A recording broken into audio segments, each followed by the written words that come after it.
Howdy y'all, my name is Hooks Clown and welcome to my NASCAR 2025 Daytona 500 race predictions.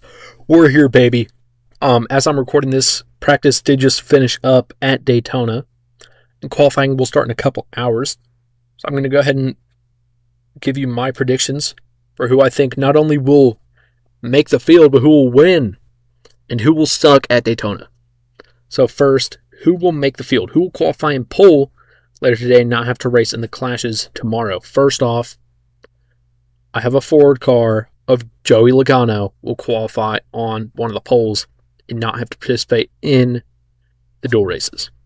Ford has been really strong in super speedway qualifying, and with front row having a lot less high name power, I don't think that they will have the front row on lockdown. And then the other car I have on front row, like I already said, it's not a Ford. It's going to be the number 48 car of Alex Bowman. Cannot believe I blanked on his name there for a second. What all open cars are racing in the field trying to get into Daytona and who will participate in the clashes? And obviously we don't know which clashes they will be participating in. Helio Castroneves will be participating in it. Will be trying to make the field, but there's an asterisk on Helio's name where he does not have to qualify his way in or even race his way in. He could get an optional seat guaranteed in the race, not for points or for prize money, but for a trophy. Jimmy Johnson's also going to be trying to get in. BJ McLeod, Chandler Smith, Anthony Alfredo, Martin Truex Jr., JJ Yaley, Justin Allgaier, and Corey LaJoie are all attempting to make the race. Gonna go ahead and say it. LaJoie is not going to make the field. He's good at super speedway racing, but his name is Corey LaJoie. Wouldn't be surprised to see him flip in a duel just because his name is Corey LaJoie. Not hoping for it. Want to make myself clear. Not hoping for a flip. Simply a joke. I know a lot of race fans are very sensitive on that. I'm going to predict the number 40 car of Justin Allgaier will race his way in for JR Motorsports Cup Series debut. Another one I have to say, I think Truex Jr. will make his way into the field. He's Truex, dude. There's nothing more I can say on that. Jimmy, on one of his last two career starts, I think he'll make his way in on pace, and if he doesn't, but let's say Castroneves does, if Jimmy doesn't, or if Truex don't, I think either of them could qualify for the race on that driver's, the exceptional driver seat. So for the Clash wins, I have Christopher Bell going and winning one Clash. The Toyotas are great with these pack racing cars. All cars are great, but the Toyotas last year really dominated in the duels. And then for the other one, I have John Hunter Nemechek, at least racing up front. I don't want to predict him for a win because there's no guarantee they won't even be in the same one. But I'm going to go ahead and give the other one to Bubba Wallace. Think he can go out and show pace? Do I think he'll win the Daytona 500? No. Just going to flat out say it, no. But for my final segment, in heavy quotes, of the video, we're going to go ahead and do 5 cars who I think will do really good, along with my race winner prediction, 5 cars who I think are going to do really bad. And these are all going to be cars that are guaranteed in the race, so I'm not going to say, Castroneves is going to do bad. Castroneves is going to win his Cup Series debut. No, nothing like that. First, I'm going to say the number 88 car of Shane Van Gisbergen will have a good race. Will he win? No, he's not my pick. But he will have a good race.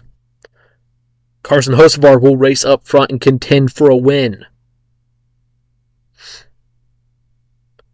Ryan Preece will show early speed, and in the end will finish top 10 showing that he has speed and that he is ready for that seat. Then I'm doing surprises that I think will be fast.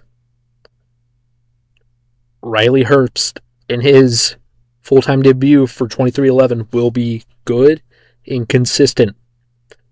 And my final pick, he is my winner pick, Eric Jones, win the 2025 Daytona 500 and get Legacy Motor Club into the playoffs. Now, my top 5 sucks for the weekend. I'm going to start off with Kyle Larson. I don't think he'll be good.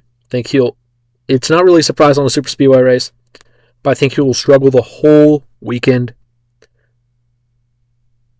It's just a feeling I have in my stomach. Cole Custer will be near the back of the field. It's not necessarily a surprise, but on the super speedway racing, he's pretty good at it. Another one I have is the number 71 of Michael McDowell. First race for Spire, second race if you include the duels, or not the duels, they clash. I do not think he'll be good. I think that this will be a rough transition for him to make, going from Ford power to Chevy power, and prove that, hey, maybe Spire isn't all sunshine and rainbows over there. Then struggling, I also have Ty Gibbs. Ty Gibbs needs to have a good season, but I think he will kick it off really rough. Outside of the clash, he's going to even start this season really rough, having 3 really bad races to start the year. Now, I'm all for him going out there and surprising me, but I don't see it happening. And then my final suck prediction, or not doing good prediction, is going to be Joey Logano. I think that he'll have the speed for qualifying. Once he gets out there in pack racing, I think that he's just going to struggle.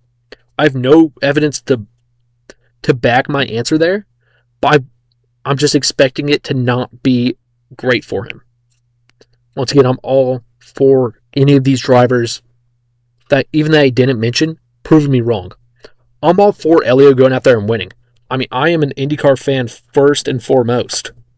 So you see all my stuff here, and of course my screen's backwards. I should have known that.